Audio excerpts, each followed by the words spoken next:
So Russia and Belarus have signed documents allowing for the placement of Russian tactical nuclear weapons on the territory of Belarus. Russian Defense Minister Sergei Shoigu said after the signing in Minsk today that Moscow will maintain control of the weapons while they're on Belarusian soil. So the launch authority will stay in the Kremlin and not be transferred over to Lukashenko in Belarus. Russian President Vladimir Putin said in March that Moscow would be deploying tactical nuclear weapons to Belarus by July, a move that Alexander Lukashenko, who is the dictator in Belarus, has agreed to. Now, Belarus borders Ukraine as well as 3 NATO nations. Now, the announcement sparked an immediate criticism from governments around the world, and NATO called it dangerous and irresponsible. Shoigu said that the decision was made in the context of an extremely sharp escalation of threats on western borders of Russia and Belarus. Now, since Russia launched its war in Ukraine, the Belarus territory has been used by Russia to infield attackers, push military equipment, etc. Belarus has been allowing this, or at least Lukashenko has approved of these actions as creating a staging area for Russians' attacks into Ukraine. Actually, Belarus has welcomed closer ties with Moscow since a wave of sanctions were imposed on Belarus by the West because of their participation with Russia in the war in Ukraine. But really, their ties were solidified in 2020 when Lukashenko clearly lost an election, but the Belarusian government as well as the Russian government came in, imposed force on the people of Belarus, and allowed for Lukashenko to maintain power. Now, tactical nuclear weapons, as I've said before, are a lower yield weapon that are designed to be used on a battlefield instead of wiping out entire cities, and Russia really hasn't disclosed how many tactical nuclear weapons it has or how many will be staged in Belarus at all.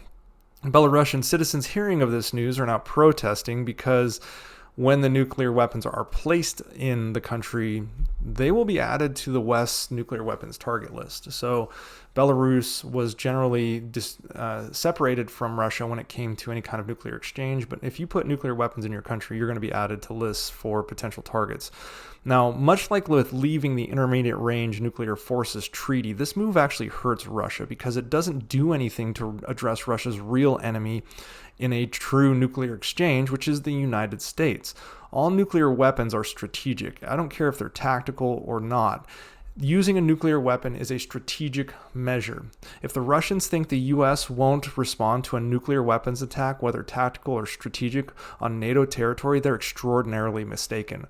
Russians will watch in horror as their entire country is wiped off the face of the earth with the collective overwhelming power of the United States and its allies.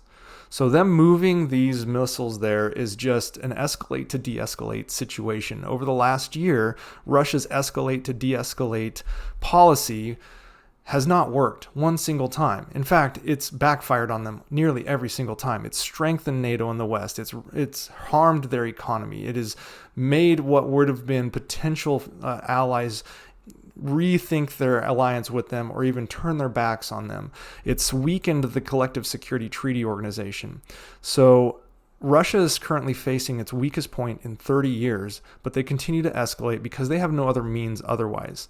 Furthermore, this further isolates Russia and isolates Belarus on the global stage. If you don't think Putin putting nuclear weapons in Belarus isn't going to cause the U.S. and the West to further pressure potential allies, or even the tacit allies such as China, into backing away from what has become an absolute shit show in Moscow, they're really out of touch, as we all suspect.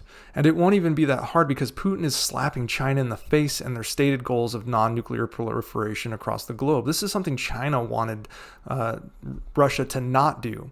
If you remember, Vladimir Putin told Xi Jinping that when they had their meeting in Moscow, that Russia would not proliferate nuclear weapons to other countries. But then 2 days after that meeting between Xi Jinping and Vladimir Putin, Putin announced that they would be placing nuclear weapons in Belarus. The semantics of Russia hanging on to the nuclear weapons doesn't matter because it's still a violation of the Non-Proliferation Treaty. The treaty specifies non-nuclear weapon states commit to not to acquire or develop nuclear weapons, while nuclear weapon states commit to not transfer nuclear weapons or assist others in acquiring them. You're literally transferring nuclear weapons to Belarus. Now, Putin has said he's not violating the non-proliferation treaty because the U.S. has placed weapons in other countries for decades now. Yeah, it's been decades. Apparently, Putin subscribes to the elementary school argument of, but they did it. Furthermore, Putin willingly ignores the fact that the Nuclear Non-Proliferation Treaty was signed in 1968 before or after the U.S. put nuclear weapons in other countries. The U.S. put nuclear weapons in Belgium, the Netherlands in the early 1960s. They did it in Germany and Italy in the 1950s, and they did it in Turkey in 1961. All of this was done before 1968 when the Non-Proliferation Treaty was signed. Since then, the U.S. has not given nukes to other countries. Only the ones that fell within the confines of what the Nuclear Non-Proliferation Treaty stated. And now Russia is going to be the first country to break that. They're going to be the first country to give nuclear weapons over to someone that is officially not their territory. As a reminder, China signed this treaty in 1969 as well, and they have abided by it. And now Russia is breaking the treaty not only with everyone on it, but also with China. This was a treaty China signed. So Russia's violating the treaty, and that's a slap in the face of China. And it just goes to show you that Russian treaties aren't worth the paper you print them on. But then again, we've known that for a very long time.